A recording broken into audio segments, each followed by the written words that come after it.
good evening and welcome to Brett's Old Time Radio Show, and welcome once again to our home here in the beautiful southwest of the United Kingdom. A huge thank you for joining us once again for our regular late night visit to those dusty studio archives of old time radio shows. I'm Brett. I'm your host for our Nighttime Podcast. Welcome to another episode. How you doing? Hope you've had a good Saturday. We've had a busy old day today. I was watching the Formula One qualifying, which was all good. Then we needed to get William a bike. William's got a thing coming up, like it's a school camp, and I know they do mountain biking. So William needed a new bike just to get some practice in. We've got him a new helmet. Then we went over to the mall, depending on where you're from. But we ended up staying there for a little bite to eat at Gourmet Burger. And, well, the night just got away with us. Anyway, I'm a little bit late kicking off the show. Hello, thank you for joining us. Don't forget, we've got loads of social media. They're all called Brett's Old Time Radio Show. Do check them out, and we'd really appreciate a little follow. Also, we've got our books for sale on Amazon. Go check out Danger in the Spanish Sun. And all my books are sort of linked from there, so you'll be able to have a bit of an explore, see what you can find. With it being a Saturday, it is, of course, yours truly, Johnny Dollar, with an episode called The William Post Matter, first broadcast on the 22nd of September, 1953. Wrigley's Spearmint Chewing Gum, the refreshing, delicious treat that gives you chewing enjoyment, presents for your listening enjoyment, John Lund as... Johnny Dollar. Ray Kemper, Johnny. Oh, hello, Mr. Kemper. Are you available? Oh, very much so. We insured a Mrs. William Post, New York City. She was killed last night. Yeah, how? Murdered. A private detective named Paul Sachs and a lawyer named George Simon found her in her apartment. She'd been stabbed to death. Any suspects? Yeah, her husband, William Post. Lieutenant Roseman of the 5th Precinct is handling the case. Contact him. He expects you. Okay, I can leave in an hour.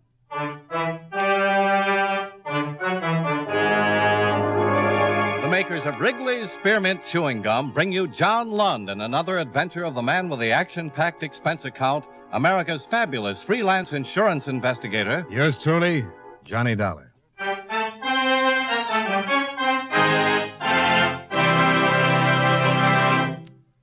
For refreshing taste, plus chewing enjoyment, treat yourself to delicious Wrigley's Spearmint Chewing Gum. When your mouth and throat feel hot and dry, a stick of Wrigley's Spearmint gives you quick, long-lasting refreshment. The lively, full-bodied spearmint flavor cools your mouth and freshens your taste. The chewing itself helps keep your throat pleasantly moist. Best of all, you can chew and enjoy refreshing Wrigley's Spearmint Gum almost any time and any place. Keep a package handy right in your purse or pocket so you can chew a stick whenever you want it. For refreshing taste plus chewing enjoyment, treat yourself to delicious Wrigley's Spearmint Gum. Millions enjoy it, and you will, too.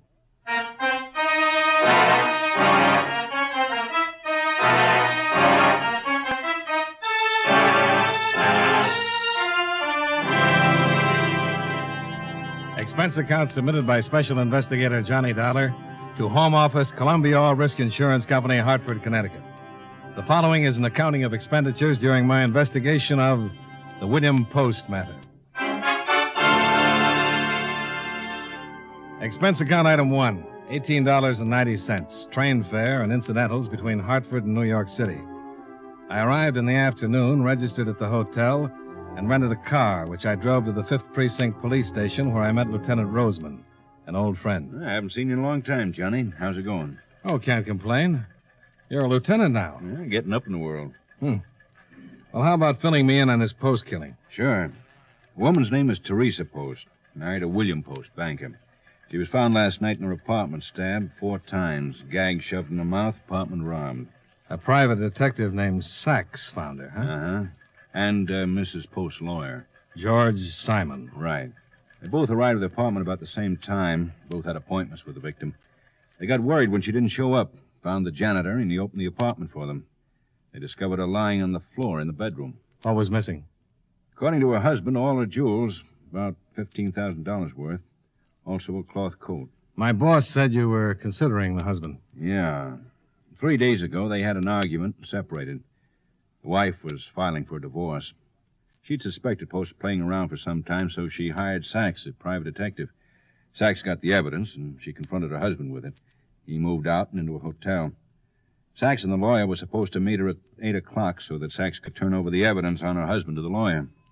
Well, what makes you think it's the husband? Well, the robbery looks phony. The jewels okay, but the coat, the cloth coat, the only item of clothing that was stolen. Yeah? There was a full-length mink and a stole left in the closet. Oh, mm-hmm. The husband got an alibi? Sure. The woman he was seeing. The one who busted up the marriage. Oh, who is she? Well, the name of Hughes. Jane Hughes. Lives at 109 West 61st Street. And she claims Post was with her at the time of the murder? The victim had been dead about 3 hours, killed around 5 in the afternoon. The Hughes woman swears Post was with her all afternoon from about 1 till late that evening. How'd the killer get into the apartment? That's another thing that makes me suspect the husband. No evidence that shows the killer broke in. No way he could get in a window. The apartment's on the 8th floor, and the fire escape's at the end of the hall. Well, I'd like to talk to the people involved. Oh, sure, Johnny. What do you want to start with? The men who found the body. Sachs and Simon. I'll take Sachs first.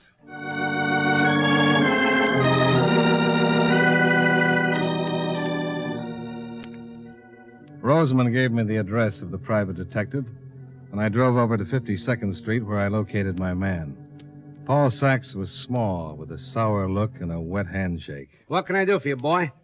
I'm investigating the Post murder. Uh-huh.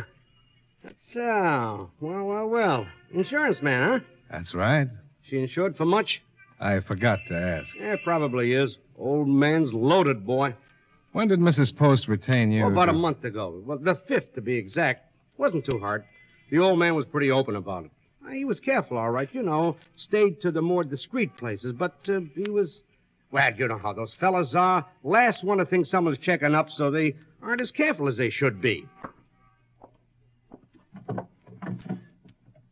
Want a drink? No, thanks. I was lucky. Lucky? Yeah. Paid me up in full before the old man cut her up. Sure you don't want a little belt? No, it's a little early. Don't blame the old boy much, though. How's that? I mean, a little bit of fluff he was chasing around with. Mighty nice. Oh, yes, sir. Mighty nice. Yeah, I got a couple of pictures here. Cops have got duplicates.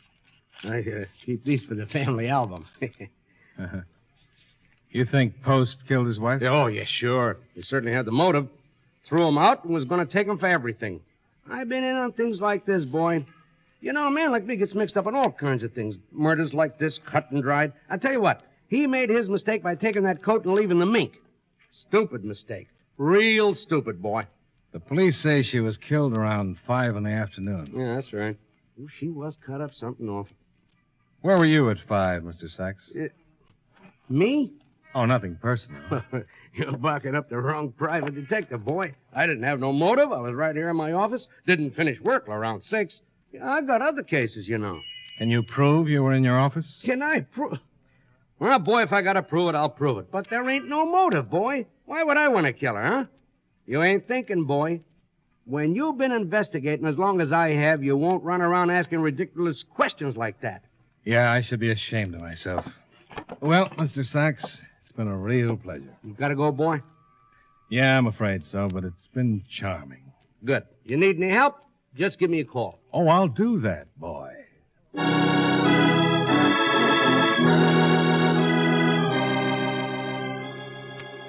My next stop was the office of Mr. George Simon, attorney at law. The surroundings were a little different from Sachs's private pig pen. A big suite of offices with a big suite of secretaries. George Simon greeted me with a professional smile and offered me an overstuffed chair. Yes, I arrived at Mrs. Post's around 5 minutes to 8. My appointment was at 8 sharp. When did Sachs arrive? He was already there, waiting in the hall. He said he'd just come up in the elevator, but that Mrs. Post had not answered his ring. Lovely fellow. You met him?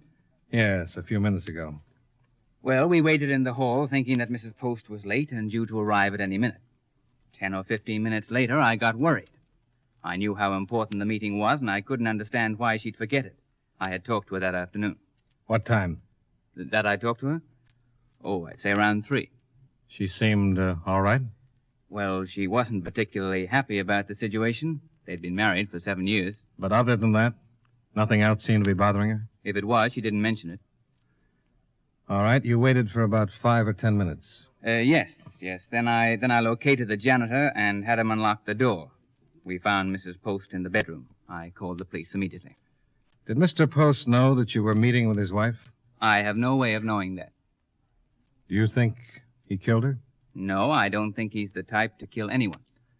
Mrs. Post was certainly going to get a sizable settlement. She was going to ask for one.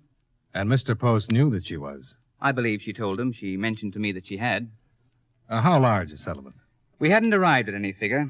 I was supposed to meet her and this private detective. I was supposed to look over the evidence, and then we were to discuss future plans. Where were you at 5 o'clock, Mr. Simon? Here in my office. I was here all day except for lunch. All right, sir. Thank you very much for your trouble. Glad to help. But I don't think Mr. Post killed his wife. Well, I can't disagree with you. You don't think he did? I can't agree with you either. You see, I just don't know yet. See you later, Mr. Simon.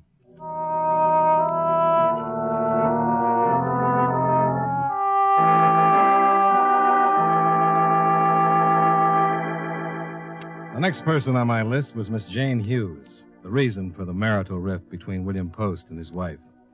She lived on the 7th floor of an attractive apartment house on West 61st Street. And when she opened the door for me, I could understand how any man might stray a little if Jane Hughes smiled at him once too many times. Hello. Can I come in? You might if I knew who you were, what you wanted. The name is Johnny Dollar. What do you want, Johnny? Just a little talk. Any special subject? William Post. Goodbye, Johnny. And Mrs. William Post. Didn't you hear me, Johnny? I'm an insurance investigator. Oh. Lieutenant Roseman thought I should talk to you. I thought you were a reporter. Well, now can I come in? Just put one foot in front of the other. Well, thanks. I'll try it. I didn't mean to be rude, but you understand about reporters. Oh, you weren't rude. Have a seat. Thanks. Why are you investigating me, John? Oh, routine. That's all, routine. I'm just going to tell you the same thing I told the police. All right. Bill, Mr. Post, was with me most of the afternoon. How long have you known Mr. Post? About 6 months. We're just good friends. Yeah, I know. It's not like that at all, Mr. Dollar. We're just good friends. Okay. Oh, that's a shame. I'm afraid you'll have to leave. Mr. Post? Would you mind going out the back way? Well, I've got to talk to him sooner or later. Make it later, huh? Well, generally, I'm a gentleman, but... But this time you'll make an exception. Might prove interesting. All right. Why don't you answer it? Sure. Mr. Post? Who are you? Johnny Dollar? What are you doing here? Bill, Yes? Mr. Dollar's an insurance man. Insurance? I'm with Columbia All Risk. Oh, don't close the door. He wants to talk to you. At my office, Mr. Dollar. Goodbye. That's the way you want it, Mr. Post? Exactly. Now get out of here. You've got no business here. Mr. Post. Get out.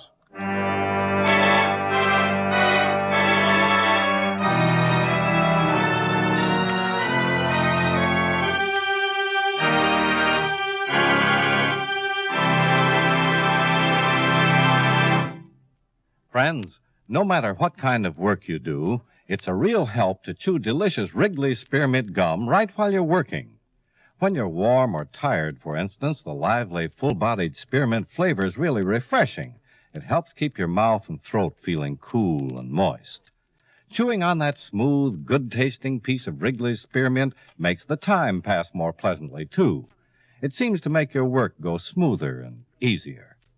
Keep a package or two of Wrigley's Spearmint Chewing Gum handy all the time. Enjoy chewing Wrigley's Spearmint while you're working and at other times. That's Wrigley's Spearmint Chewing Gum.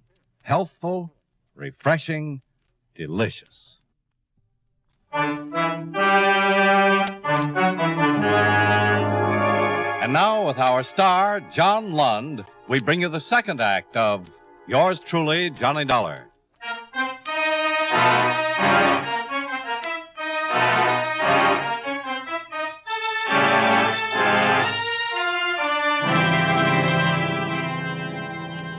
On the police list, William Post was the number one candidate for the killing of his wife.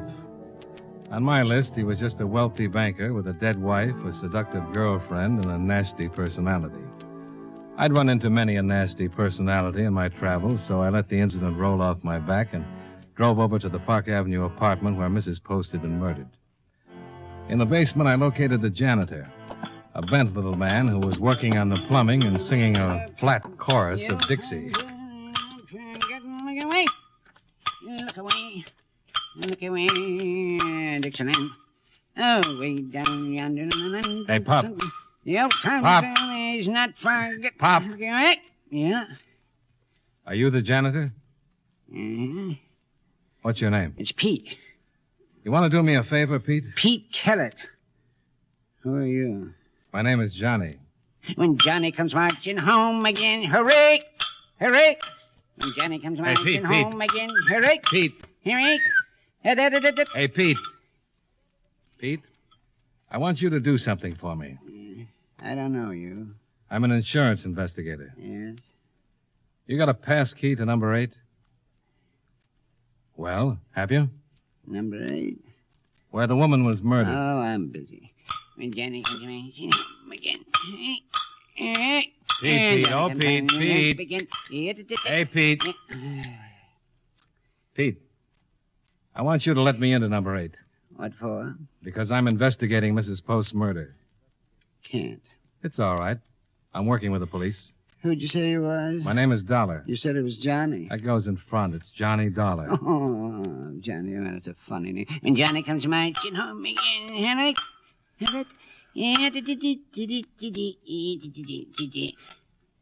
There ain't nothing for you to see in number 8. I just want to look over the place.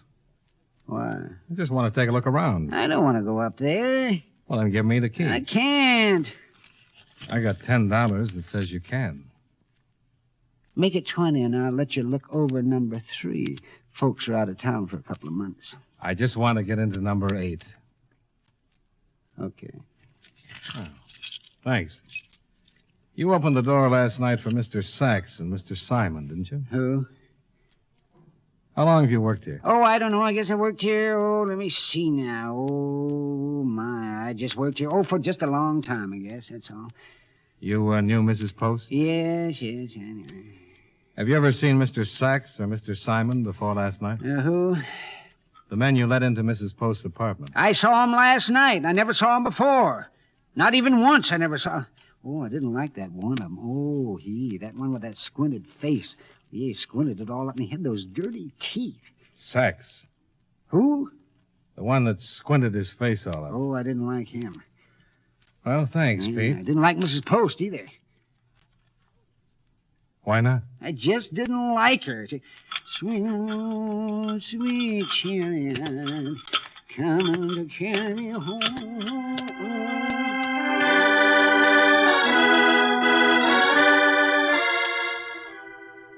I let myself into number 8 and took a good look over the whole place. There was still blood on the bedroom floor, but everything else had been cleaned up, and there was nothing that gave me any ideas. The mink coat and stole were still in the closet. I went back downstairs to give Pete his keys, but the funny little man wasn't around. I left the keys on a bench near the furnace, went back out to my car, and drove to the hotel.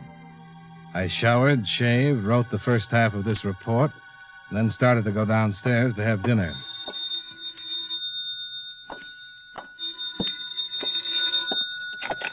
Johnny Dollar. Roseman, Johnny. You got something interesting on the post case. Oh, good. Somebody pawned that cloth coat late this afternoon. You know who it was? No, I'm just on my way down to the pawn shop to get a description from the pawnbroker. You want to meet me? Where is it? 945 East 185th Street. I'll see you there.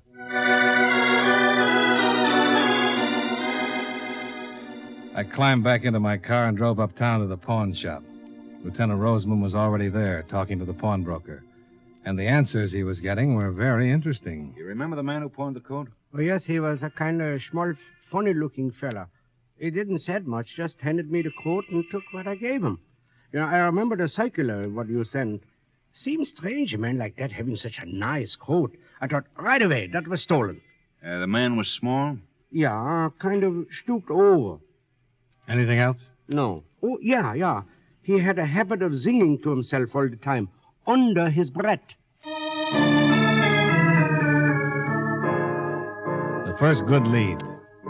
Rosamond and I drove back to Mrs. Post's apartment and went down in the basement, where we found Pete Kellett asleep on an old cot. Hey, Pete. Pete. Come on, wake up.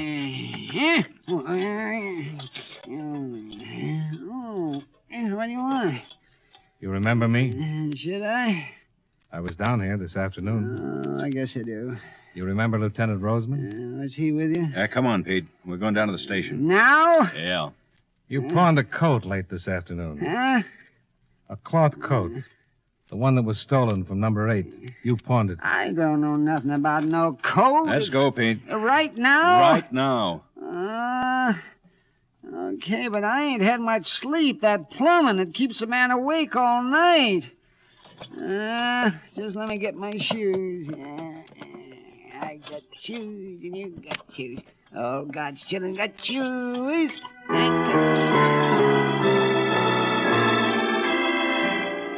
We took Pete Kellett down to the precinct and questioned him for half an hour.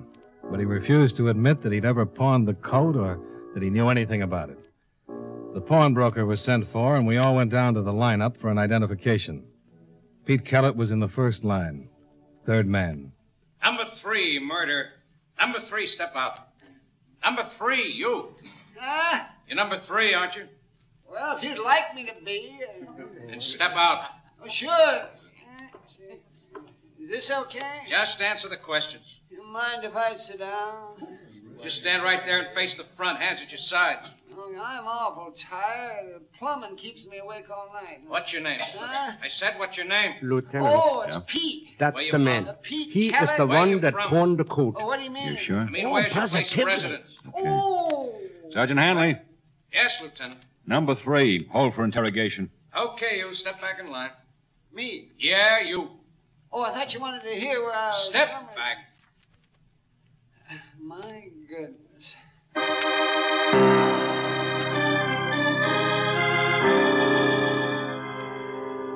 We had a positive identification. The pawnbroker had pointed out Pete Kellett as the man who'd pawned the coat. We took the little janitor down to the interrogation room and worked on him for 5 long hours. But he didn't crack. Pete. Why don't you save us all a lot of trouble and admit it?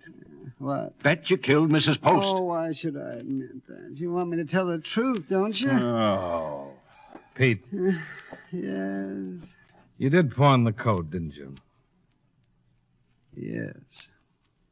Okay. Where did you get it? From Mrs. Post. And you stabbed her. No. Then how did you get it? Well, she'd give it to me. You expect us to believe Why, that? sure. Why didn't you tell us this in the first place? Well, I thought if you knew, you'd think just what you're thinking. She gave you the coat. Yes. When? Well, a couple of days ago. You told me you didn't like her. I didn't. She gave you a nice coat like that, but you didn't like her? No. Then why did you take it? Why not? Now, look, you... Lieutenant, Yeah? come here a minute, will you? Can I go? You move a muscle and I'll bust you. Oh. I tell you, Johnny. Yeah, I know. But after all, He's nuts. There's a more polite term for it. He's nuts and he's guilty. You want to find out if he is? I know. I mean guilty. Find out and eliminate all this questioning? How? He's scared of that room. He wouldn't take me up to number 8, although he gave me the key. I think we can scare him into a confession. I'll try anything. Of course, there's a chance he's telling the truth. If he is, I'll eat your shoulder holster. We'll turn him loose. Send him back to his job. What's that going to do? You just hang around and watch.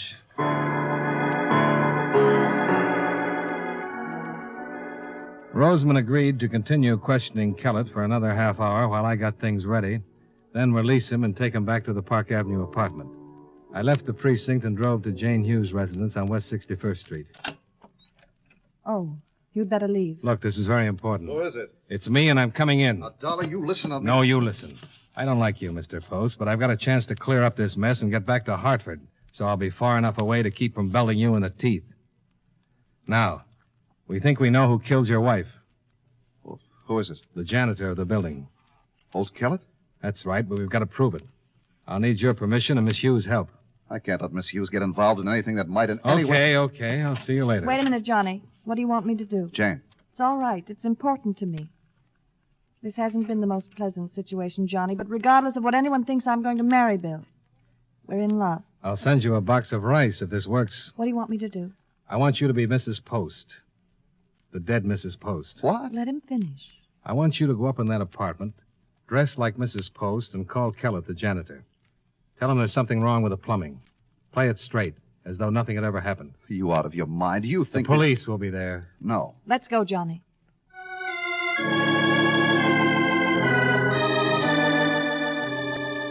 I drove Jane Hughes to the apartment where Rosamond was waiting. She got dressed in one of Mrs. Post's nightgowns and a robe, then buzzed the basement. Well, what about my voice? Just keep it low. Hello. Hello? Pete, Who is this? Mrs. Post. What? There's something the matter with the plumbing. Will you come up and fix it? Pete, did you hear me? Yes. Will you come right up? Yes.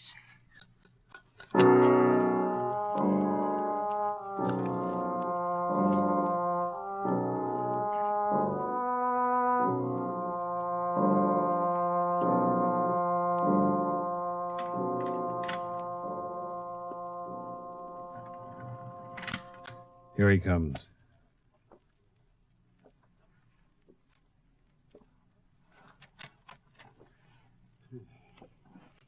Come in, Pete. What's the matter? You're dead. No, I'm not. Come in. Didn't I kill you? No, I'm all right. No. Something's wrong. No, you're dead. Stop being silly. Come in here. Well, if he ain't dead, if I didn't kill you the first time, I better do it now. Don't move, Pete. Snap on the lights, Miss Hughes. Put down that knife, Pete. Is it all right? Yeah.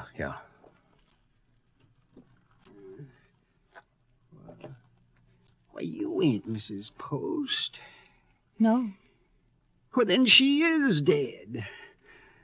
I did kill her. That's right, Pete. Oh, I feel better.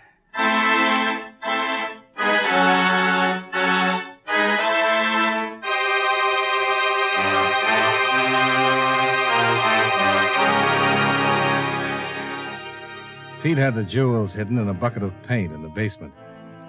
He finally explained that he was in the process of robbing Mrs. Post when she came home, surprised him, and he had to kill her. He didn't take the minx because he thought the cloth coat was prettier. I drove Jane Hughes back to her apartment, where a grateful William Post was waiting with open arms.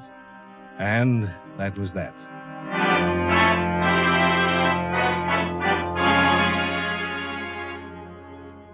Expense account item 2, $15.85 for a late dinner for Lieutenant Roseman and me, after which I retired to my hotel bed and slept for about 10 hours. Expense account items 3 and 4, $35.75, hotel bill and car rental. Item 5, $16.55, train fare and incidentals back to Hartford. Expense account total, $87.05. Yours truly, Johnny Dollar.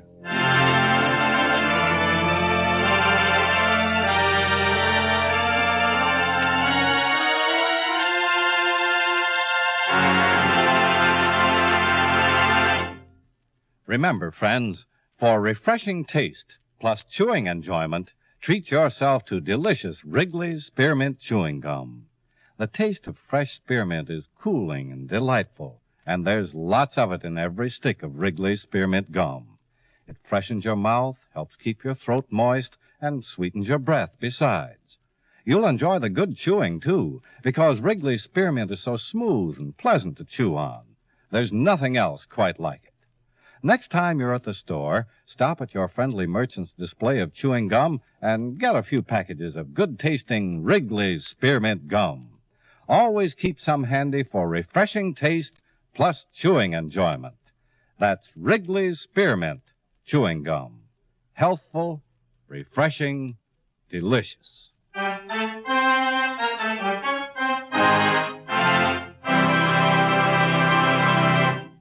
Yours truly, Johnny Dollar, brought to you by Wrigley's Spearmint Chewing Gum, stars John Lund in the title role and was written by Blake Edwards with music by Eddie Dunstetter. Featured in tonight's cast were Jack Moyles, William Johnstone, Benny Rubin, Charles Davis, Mary Jane Croft, Hy Everback, and Howard McNear. Yours truly, Johnny Dollar, is produced and directed by Jaime Del Valle.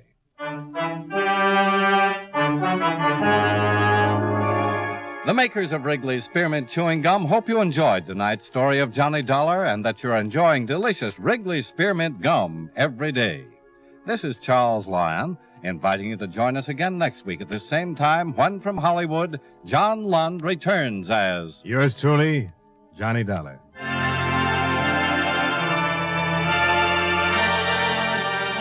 This is the CBS Radio Network. Welcome back. Hope you enjoyed our latest adventure with insurance investigator Johnny Dollar. And don't forget, we'll be back tomorrow with Sherlock Holmes and Dr. Watson leading the charge. As I mentioned earlier, we've got a book for sale on Amazon. Do please check it out. If you follow the link on there, the author name, you'll be able to link to all my other stuff. It's called Danger in the Spanish Sun. Thanks for listening. I'll be with you 7 days a week, each and every week, and I'll see you tomorrow on Brett's Old Time Radio Show. Love you. Bye.